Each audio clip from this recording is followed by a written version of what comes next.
O trauma. Ninguém precisa ter combatido no fronte ou visitado um campo de refugiados na Síria ou no Congo para se ver diante do trauma. Acontece com a gente, com nossos amigos, parentes e vizinhos. Pesquisas de centros de controle e prevenção de doenças já mostraram que 1 entre 5 americanos sofreu abuso sexual na infância. Que 1 entre 4 apanhou de um dos pais a ponto de ter ficado com marcas no corpo. E que a violência física é a realidade de 1 em cada 3 casais. 1/4 dos americanos cresceu junto de parentes com problemas de alcoolismo e 1 entre 8 viu a mãe ser espancada ou agredida. O ser humano pertence a uma espécie com extrema capacidade de adaptação. Desde o começo dos tempos, nos recuperamos de guerras constantes, de desastres incontáveis, naturais ou provocados, da violência e da traição em nossa vida pessoal. Entretanto, as experiências traumáticas deixam marcas, seja em grande escala, na história dos países e nas culturas, seja em nossos lares e famílias, com seus segredos tenebrosos que passam de uma geração a outra. Também imprimem marcas na mente, nas emoções, na capacidade de desfrutar de alegrias e prazeres e até no sistema biológico e imunológico. O trauma afeta não só as pessoas que o sofreram diretamente, como também as que as rodeiam.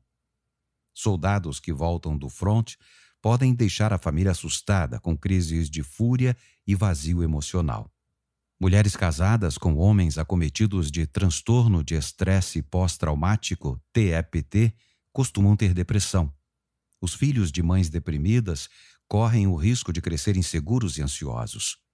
Uma criança exposta à violência familiar encontrará, na vida adulta, dificuldade para estabelecer relacionamentos estáveis e baseados na confiança. Por definição, o trauma é insuportável e intolerável. As vítimas de estupro, os soldados que estiveram em combate, assim como as crianças molestadas sexualmente, em sua maioria, ficam tão perturbados ao refletir sobre suas experiências que tentam expulsar essas lembranças da mente e ir em frente, como se nada tivesse acontecido. É preciso uma energia tremenda para levar uma vida normal e, ao mesmo tempo, carregar a memória do terror e a vergonha da absoluta fraqueza e vulnerabilidade. Embora todos desejem deixar o trauma para trás, a parte do cérebro dedicada a garantir a sobrevivência, situada abaixo do cérebro racional, não lida muito bem com a negação. Uma experiência traumática pode se reativar ao menor sinal de perigo, mesmo muito tempo depois de ela ter acontecido, mobilizando os circuitos cerebrais prejudicados e produzindo uma quantidade absurda de hormônios do estresse. Surgem, então, emoções desagradáveis, sensações físicas intensas e ações impulsivas e agressivas. Tais reações pós-traumáticas se mostram incompreensíveis e avassaladoras. Sentindo-se descontroladas, com frequência as pessoas acreditam sofrer de lesões profundas e irreversíveis. Lembro-me da primeira vez que pensei em estudar medicina. Eu tinha uns 14 anos e estava numa colônia de férias. Passei a noite inteira acordado, ouvindo as explicações do meu primo Michel sobre a complexidade do funcionamento dos rins, o modo como eles secretam os refugos do corpo e depois reabsorvem as substâncias químicas que mantêm o equilíbrio do organismo. Fiquei hipnotizado por aquela exposição da forma milagrosa como o corpo funciona. Tempos depois, ao longo de todas as fases da minha formação médica, estivesse eu estudando cirurgia, cardiologia ou pediatria, sempre pensei que a chave para a cura estava em entender como o organismo humano funciona. Quando comecei a estudar psiquiatria, porém, fiquei impressionado com o contraste entre, de um lado, a incrível complexidade da mente e as maneiras como os seres humanos se conectam e se associam uns aos outros, e do outro, como os psiquiatras sabiam tão pouco a respeito das origens dos problemas que tratavam. Será que um dia seria possível conhecer o cérebro, a mente e o amor tão bem como conhecemos os demais sistemas que constituem nosso organismo? É evidente que ainda estamos a anos-luz desse conhecimento minucioso, mas 3 novas áreas científicas permitiram uma explosão de informações sobre os efeitos do trauma psicológico, dos maus tratos e da negligência. Essas disciplinas recentes são a neurociência, que estuda como o cérebro respalda os processos mentais, a psicopatologia do desenvolvimento, dedicada ao impacto de experiências adversas sobre o desenvolvimento da mente e do cérebro, e a neurobiologia interpessoal, voltada para a influência do nosso comportamento sobre as emoções, a biologia e a mentalidade das pessoas com quem convivemos.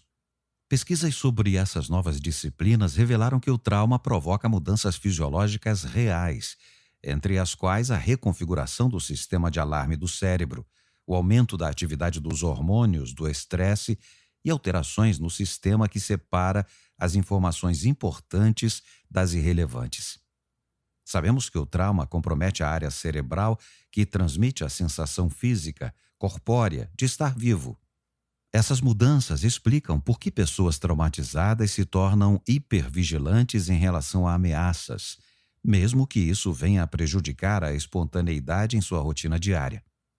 Também nos ajudam a entender por que as vítimas passam repetidas vezes pelos mesmos problemas e têm tanta dificuldade de aprender com a experiência.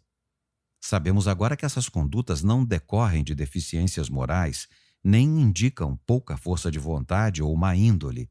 São produto de mudanças reais no cérebro. Essa expansão de conhecimento dos processos básicos que definem o trauma também abriu novas possibilidades para atenuar ou até reverter o dano. Agora podemos criar métodos e fazer experimentos com base na neuroplasticidade natural do cérebro para ajudar os sobreviventes a se sentirem plenamente vivos no presente e tocarem a vida. Em essência, são 3 os caminhos. 1. De cima para baixo, através da conversa, refazendo o contato com outras pessoas e nos permitindo conhecer e compreender o que está acontecendo conosco, ao mesmo tempo que as lembranças do trauma são processadas. 2. Uso de medicamentos que impedem reações de alarme impróprias ou utilização de outras tecnologias que alteram o modo como o cérebro organiza as informações. E 3. De baixo para cima, permitindo que o corpo tenha experiências que respondam de maneira profunda e visceral à impotência, à raiva ou ao colapso resultantes do trauma. Qual é o melhor caminho para determinado sobrevivente? Essa é uma questão resolvida na prática. A maioria dos pacientes com quem trabalhei se beneficia de uma combinação dos 3. Esse tem sido o trabalho da minha vida. Nessa atividade, tenho contado com a colaboração de colegas e alunos no Trauma Center, que fundei há 30 anos.